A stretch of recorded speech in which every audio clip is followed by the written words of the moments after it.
Hey guys, what's up? It's Stricken06 of Stricken06.com.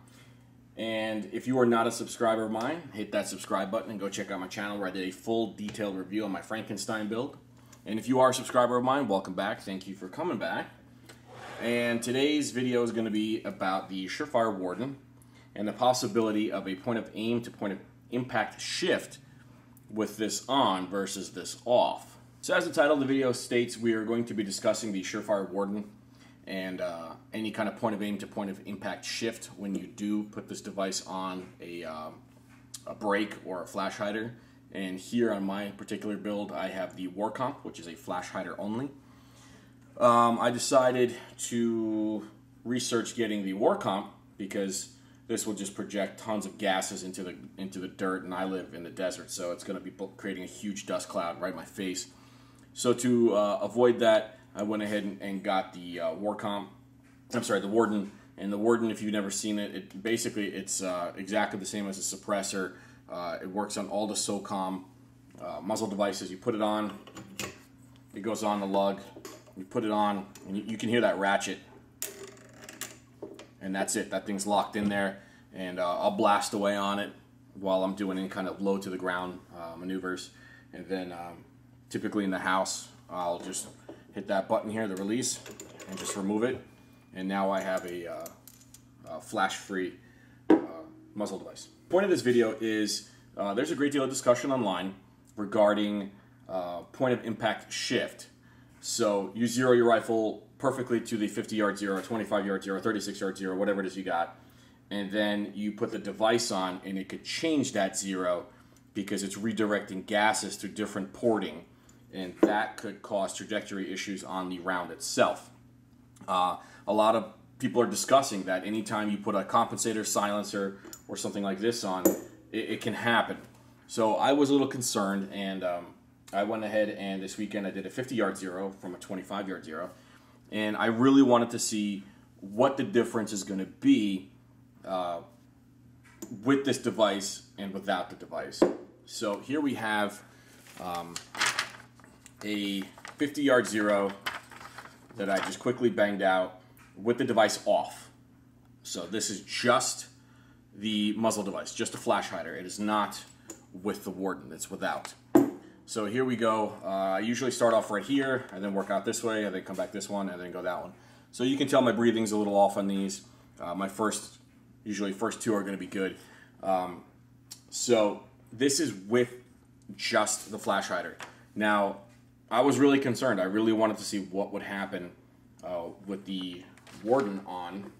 So let me roll a video for you, and you can see what's going on. Here I'm going to start up on the bottom right all the way, and I think I'm going to go upwards. And, well, let's take a look. Alright, so that's the first shot. You can see it is absolutely, well, not absolutely, but it's like 99% dead center.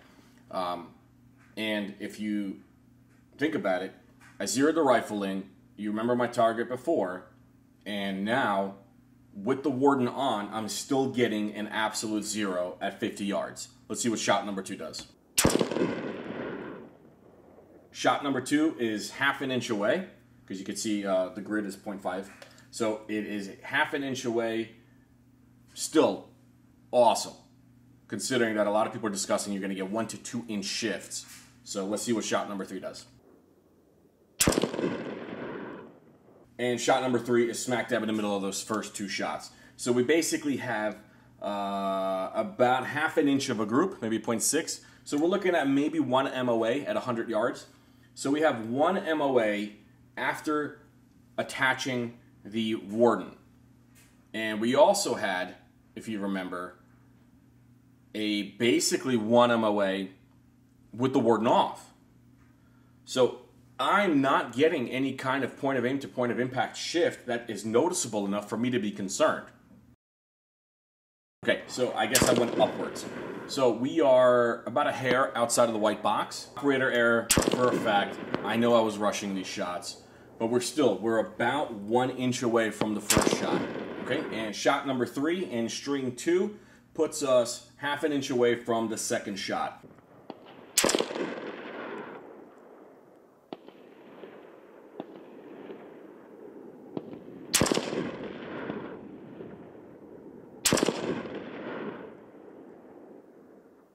we are still within our basically less than an inch of shot group, and that's with the Warden on.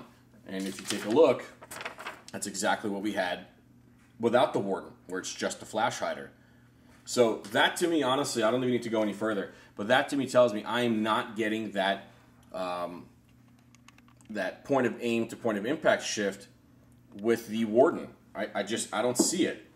I think maybe people are mixing up ammo, because I know when I mix up certain brands of ammo, if it's even 100 feet less per second, it's going to give me a big difference on target.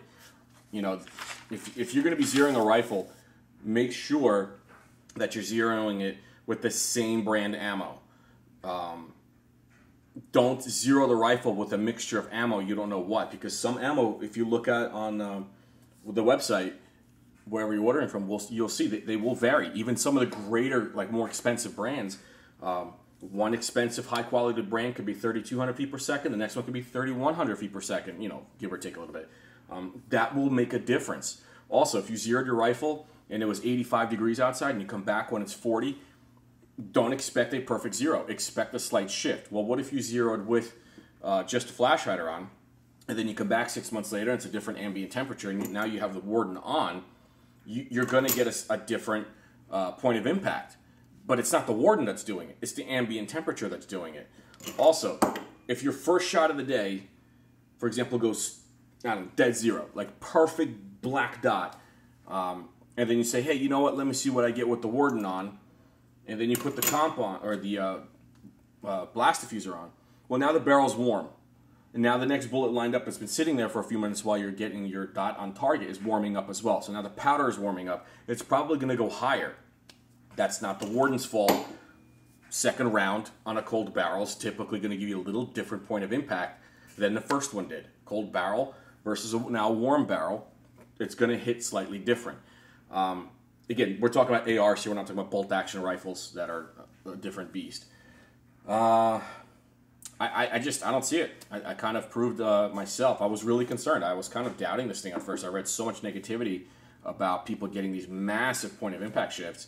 I was a little bit scared to run it until I put it through its paces at 50 yards. Because at 25 yards, I wasn't getting that big of a deviation. But I figured, hey, maybe it's coming up at 50. Let me zero my rifle at 50 and see what I get. And I finally had the chance this weekend to do it. And I'm pretty set with it or without it.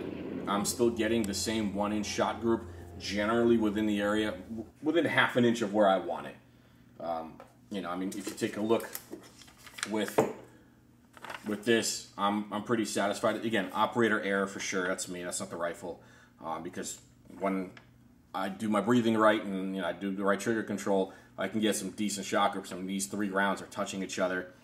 These 3 are within a 1 inch. So, you know, this is obviously operator error. This is obviously operator error. But nonetheless, if you look at, again, let me bring up on the screen the shot groups with the Warden on, we're still within a 1 inch grouping within my black box of where I'm comfortable a AR, 16 inch AR rifle to be. So I hope you guys enjoyed the video. I hope you guys go out and buy the Warden and enjoy it. It really does work. When I was laying down and I had my rifle on my range bag, there was a ton of sand and dust coming back at me. So unfortunately I had like a backwind on me. And when I put the Warden on, not only did it create less of a dust cloud, I actually felt less concussion. You know, I mean, your face is only, what, about 2 feet away from the actual blast here. So when you put this on, it projects it forward, and you don't feel it on your face. I mean, it doesn't bother me, but you feel it working, is what I'm trying to say. So thanks, guys, for watching. It's Chicken06 of Chicken06.com. You can find us on Instagram as well.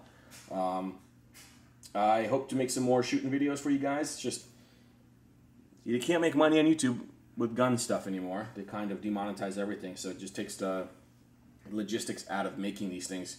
It's not cheap going out there blowing 30, 40 cents a round and coming home and then spending a few hours editing the videos. So it just takes the life out of the whole industry of online gun reviews and stuff like that. But so I definitely commend the guys who are still doing it. But I'll see what I can do for you guys. Appreciate it. Let me know what you think. Give me a thumbs up, and don't forget to hit subscribe, and enjoy your Warden comp.